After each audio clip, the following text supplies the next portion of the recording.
ಕವಚೆ ಎಣ್ಣೆ ಕೊದಿಸೋಣ ಹಾಗೂ ಎಂದಿ ಮತ್ತು ಚಹಾ ಪತ್ತಿ ಪಲ್ಯ ಸೇರೋಣ. ಶೀಘ ಚಹಾ ಕುಡಿಯೋಣ. ಚಹಾ ತಯಾರಿಸುದ್ ಬನ್ನಿ. ಸರಿ, 1 ಕಪ್ ಕೊಡಿ. ತಾಸ್ ಕೊಡಿ.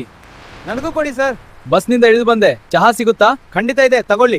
ರುಚಿಯಾಗಿದೆ, ಧನ್ಯವಾದ. ರಾಜು ಒಂದು ಹಳೆಯ ಪತ್ರಿಕೆ ಓದುತ್ತಿದ್ದ. ಏನು ರಾಜು, ಪತ್ರಿಕೆ ಓದುತ್ತಾ ಚಹಾ ಮಾಡುತ್ತಿದ್ದೀಯಾ? ಹೌದು ಗುರುಜಿ, ಸಮಯ ಉಳಿಸೋಣ ಅಂತ. ಚಲೋ, ಚಹಾ ರೆಡಿ ಆದ್ಮೇಲೆ ಕೊಡು, ನಾನು ಕುಡಿಯುತ್ತೇನೆ. ಸರಿ ಗುರುಜಿ. ಗುರುಜಿ ರಾಜುವಿನ ಆಸಕ್ತಿಯನ್ನು ನೋಡಿ ಸಂತೋಷಪಟ್ಟರು. ಅವರು ರಾಜುವನ್ನು ಶಾಲೆಗೆ ಸೇರಲು ಸಹಾಯ ಮಾಡಿದರು. ಧನ್ಯವಾದ ಗುರುಜಿ. ನಾನು ಬೆಳಿಗ್ಗೆ ರಾಜು ಚಹಾ ಅಂಗಡಿಯಲ್ಲಿ ಕೆಲಸ ಮಾಡುತ್ತೇನೆ. ನಂತರ ಸಂಜೆ ಕಾಲೇಜಿಗೆ ಓದುತ್ತೇನೆ. ಇದು ನನ್ನ ದಿನಚರಿ.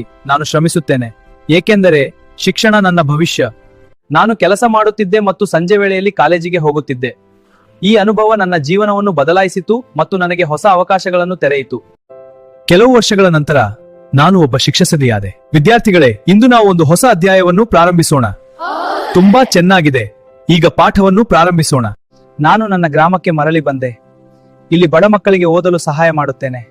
ಬನ್ನಿ ಮಕ್ಕಳೇ, ಓದೋಣ. ಒಳ್ಳೆಯದು. ಈ ಪುಸ್ತಕದಿಂದ ಪ್ರಾರಂಭಿಸೋಣ.